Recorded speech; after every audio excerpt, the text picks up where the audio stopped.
My name is Hannah. I'm 35 years old, and I live in Tokyo, Japan. I work as a translator for a publishing company in Shibuya. 6 months ago, something strange happened to me that changed my life. I still don't fully understand it. I died and I saw Jesus. He told me to warn this generation that if they don't change from what I'm going to be sharing with you today, he said what will come upon us will be terrible. So if you are listening to me today, please kindly watch this video to the end so that you won't miss any of this warning. Before I continue, please, I would love to know where you are listening from in the comments section so that we can connect as a family. Also, please help me like and share this video to as many who you know. That way this testimony can reach too many people who need to listen to my testimony. If you have done that, thank you so much, and may the Lord bless you. Sometimes I wake up in the middle of the night and wonder if it was real or if my mind created it all. But deep down, I know what I experienced was true. It started with a headache. I had been feeling off for a few weeks, tired all the time, dizzy when I stood up too fast. I thought it was just stress from work. We had a big project deadline coming up, and I was translating 3 books at once. My boss kept pushing me to work faster. I wasn't eating well. I wasn't sleeping enough.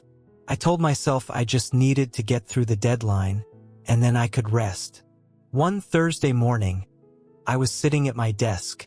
The office was busy. People were talking on phones, typing on keyboards, walking past my cubicle. Everything felt normal. I was working on a chapter about a detective solving a murder case when the headache got worse. Much worse. Felt like someone was squeezing my skull. The lights in the office became too bright. The sounds around me became too loud. I put my hand on my desk to steady myself, but the room started spinning. I remember my coworker Yuki asking me if I was okay. I tried to answer her, but my words came out wrong, slurred, like my tongue wasn't working properly. Then I fell. I don't remember hitting the floor. I don't remember the ambulance.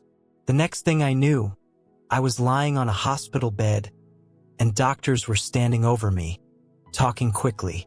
I could see their faces, but I couldn't understand what they were saying. Everything sounded far away, like I was underwater. They put a mask over my face. Someone stuck a needle in my arm. A doctor with kind eyes leaned close and told me they needed to operate. Something about pressure in my brain. Something about a hemorrhage. I tried to nod, but I'm not sure if I did. Then everything went dark. Not the kind of dark when you close your eyes at night. This was different. This was absolute, complete, like being swallowed by nothing. And then, suddenly, I wasn't in the dark anymore. I was standing in the operating room, but I wasn't on the table. I was beside it. I could see myself lying there, my body pale and still. Doctors and nurses surrounded me, working frantically. One doctor was pressing on my chest. Another was holding paddles.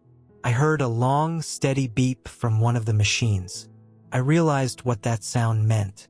My heart had stopped, but I wasn't afraid. I felt calm, strangely calm. I watched them try to bring me back, and I felt sorry for them. They looked so worried, so desperate. I wanted to tell them I was fine, that I was right there, but they couldn't see me. Then something pulled me, not with hands, not with force. It was more like gravity, but going up instead of down. I floated through the ceiling of the hospital. I passed through concrete and steel like they weren't even there.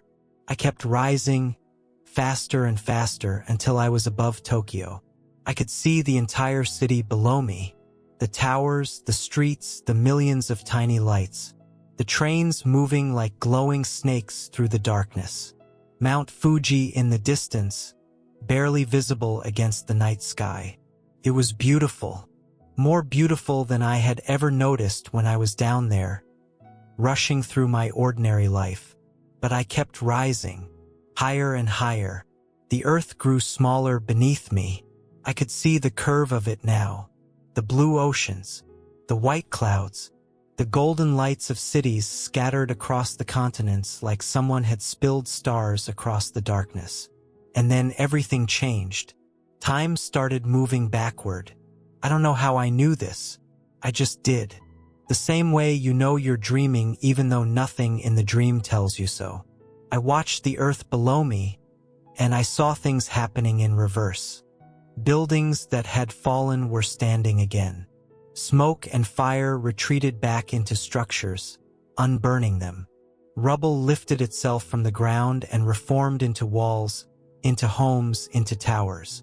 I saw cities that I knew had been destroyed in wars suddenly whole again. I watched missiles fly backward through the sky, returning to the places they came from. I saw soldiers walking backward out of battlefields. I saw bombs pull themselves back together, unexploded. Tanks rolling in reverse. Ships sailing backward across oceans. The earth spun beneath me, and time kept rewinding. I saw more wars, different ones, older ones. Men in different uniforms fighting with different weapons, but fighting all the same. Always fighting. The wars ended in reverse, and for a moment there was peace, and then another war began before that one. And another before that. And another. Buildings rose and fell and rose again. Cities changed shape. Forests disappeared and reappeared. Coastlines shifted. But the pattern never changed. Humanity kept making the same mistakes. Over and over. I could see it so clearly from where I was. The same greed. The same hatred. The same violence. Different faces, different languages, different technologies, but the same broken hearts. I saw people hurting each other in small ways. A man pushing past an elderly woman on the street. A mother shouting cruel words at her child.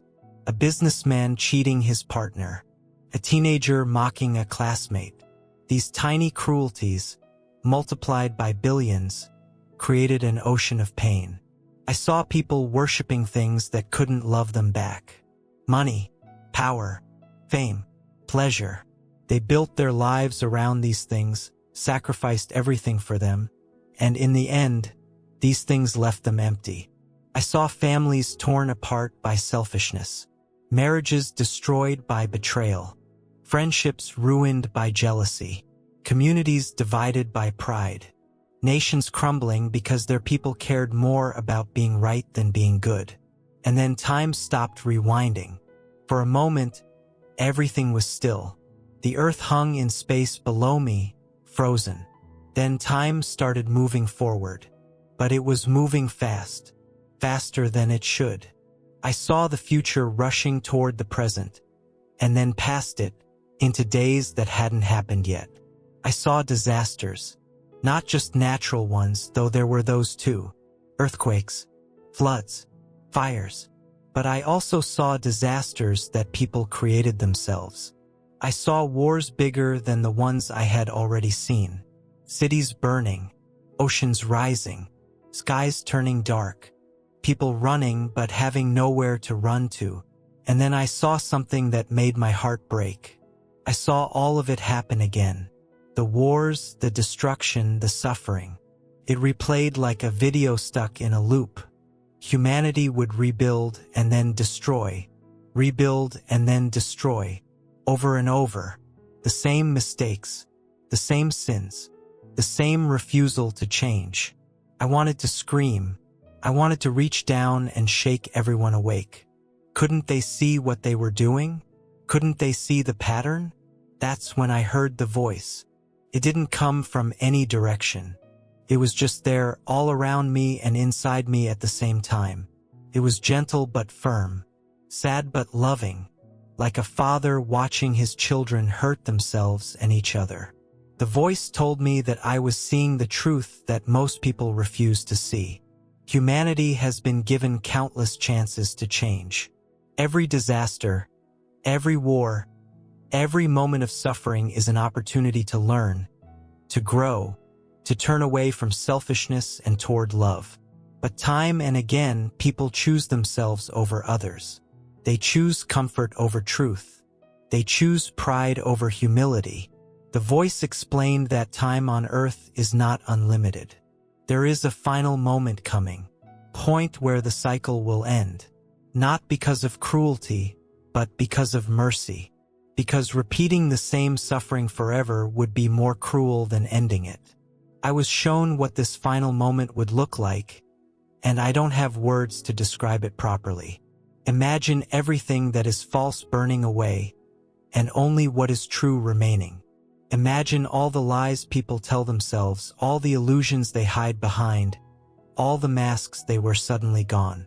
Imagine standing completely exposed, with nothing left but who you really are in your heart. Some people I saw would welcome this. They had spent their lives trying to love, trying to be honest, trying to be kind even when it was hard. They had failed many times, but they had kept trying. They had asked for forgiveness. They had forgiven others. When everything false burned away, what remained in them was beautiful. But others had spent their lives building kingdoms of lies.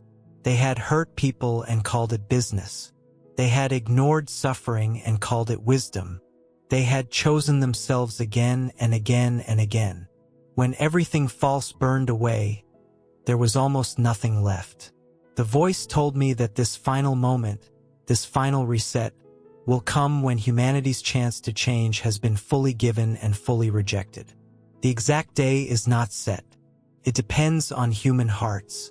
To people turn back to love, to truth, to caring for each other, the moment can be delayed. There is still time. But if people continue on the path they are on, refusing to learn from their mistakes, the moment will come soon. Then I was shown something else. I found myself standing in a place that was not quite Earth and not quite somewhere else. It looked like a vast library, but instead of books, the shelves held moments. Millions and millions of moments from human history. I could see them playing out on the shelves like little windows into different times and places.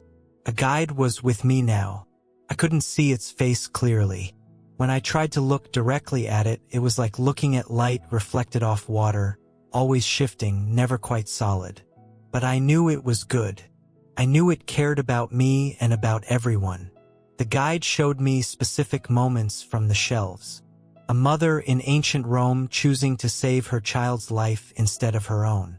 A soldier in World War II refusing to shoot an enemy who was wounded.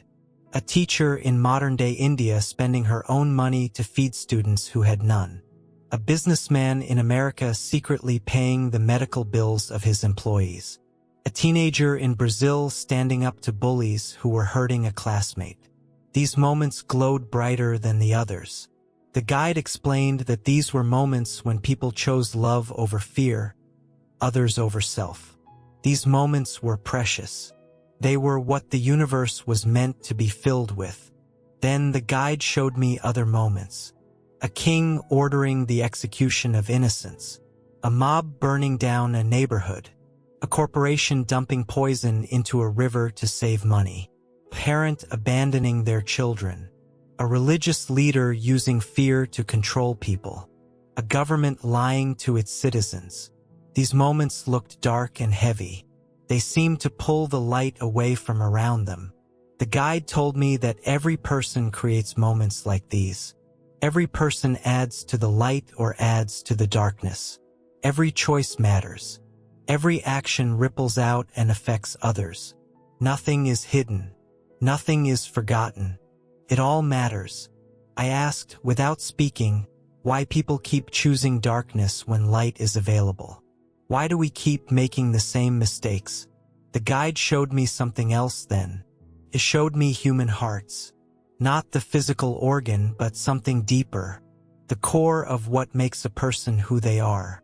I saw that most hearts were divided.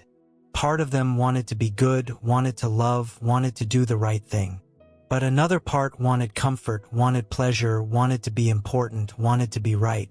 These two parts fought inside each person, and most of the time the second part won. The guide explained that this is the fundamental problem. People are trying to serve two masters. They want to love, but they also want to be loved. They want to give, but they also want to receive. They want to be humble, but they also want to be respected. They want peace, but they also want victory. Until a person decides which master they will truly serve, they will keep being divided. And a divided heart cannot create lasting light. I was told that this is the change that must happen.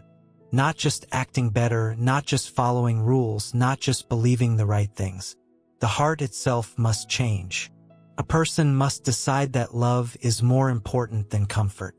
That truth is more important than being right. That serving others is more important than being served. This kind of change is difficult. It goes against everything a person naturally wants. But it's possible. It has always been possible. And it's the only thing that will break the cycle. The guide then gave me a message to bring back. Not just for me, but for anyone who would listen. The message was simple but heavy. If people do not change their hearts, the final reset will come. This is not a threat. It's a truth. The universe cannot continue forever in its current state. The cycle of building and destroying, loving and hating, giving and taking cannot go on endlessly. There is a limit, and that limit is approaching. But there is still time. There is always time until there isn't. Every person who chooses to change their heart, to truly put others before self, to truly seek love instead of comfort, moves the world one step further from the edge. The change doesn't have to be big or dramatic. It starts small. It starts with noticing when you're being selfish and choosing differently. It starts with asking for forgiveness when you hurt someone. It starts with forgiving others even when they don't deserve it. It starts with being honest even when it costs you something. It starts with being kind to people who can't give you anything in return. These small changes, multiplied by millions of people, can shift the course of history. After the guide gave me this message, I felt myself being pulled back. The library of moments faded. The earth appeared below me again, closer now. I could see Japan. I could see Tokyo. I could see the hospital. I was back in the operating room above my body. The doctors were still working. One of them said something about trying one more time. They pressed the paddles against my chest again. And suddenly I was sucked back into my body. The pain hit me all at once. My chest hurt. My head hurt. Everything hurt. I gasped and opened my eyes. Bright lights. Masked faces looking down at me. Someone saying, "She's back." I spent 2 weeks in the hospital recovering. The doctor said I had experienced a brain hemorrhage and that my heart had stopped for almost 4 minutes during surgery. They said I was lucky to be alive. They said I might have some memory problems or cognitive issues, but after running tests, I seemed fine. I didn't tell them what I had seen. I didn't know how to explain it. How do you tell someone that you watched time move backward? That you saw the future? That you were given a message by a being made of light in a library of human moments? They would think I was crazy. Maybe I was crazy. Maybe it was just my brain misfiring as it died and came back. Maybe it was a hallucination caused by oxygen deprivation. But it didn't feel like a hallucination. It felt more real than anything I had experienced in my regular life. When I finally went home, I couldn't go back to normal. I tried. I went back to work. I sat at my desk and translated novels. I took the train. I bought groceries. I did all the ordinary things I had always done. But everything felt different. I would see people on the street, rushing past each other, buried in their phones, and I would remember what I had seen. The cycle, the pattern, the broken record of humanity making the same mistakes. I would see the news, stories about wars and corruption and violence, and I would remember the guide's words. If people do not change their hearts, the final reset will come. I started noticing my own heart more. How often I chose comfort over kindness. How often I prioritized my own feelings over someone else's needs. How often I judged people instead of trying to understand them. how often I wanted to be right more than I wanted to be loving. I realized I was part of the problem. I had spent 35 years living for myself, thinking that was normal, thinking that was okay. But seeing what I saw changed something in me. I started trying to live differently. Not perfectly. I still fail all the time. But I try. I try to notice when someone needs help. I try to give without expecting anything back. I try to forgive quickly. I try to speak the truth even when it's uncomfortable. I try to choose love over fear. Some days I do well. Some days I don't. But I keep trying. I also started telling people about what I experienced. Not everyone. Some people clearly don't want to hear it. But when I sense that someone is searching, that they're asking the big questions, that they feel like something is wrong with the world but they can't name it, I tell them. I tell them what I saw. I tell them about the cycle. I tell them about the divided heart. I tell them about the message. Some people think I'm crazy. Some people get angry. Some people change the subject quickly. But a few people, just a few, listen. Really listen. And I can see something shift in their eyes. Like they recognize the truth in what I'm saying even if they don't want to. Those moments make everything worth it. I don't know when the final reset will come. Tomorrow. 10 years from now. 100 years from now. The guide didn't tell me that. Maybe because it's not set. Maybe because it depends on what we all choose to do with our hearts. But I know it's coming. I know we're on a path that leads somewhere, and unless we change direction, unless we truly change who we are at the deepest level, we're going to reach the end of that path. I think about this every day.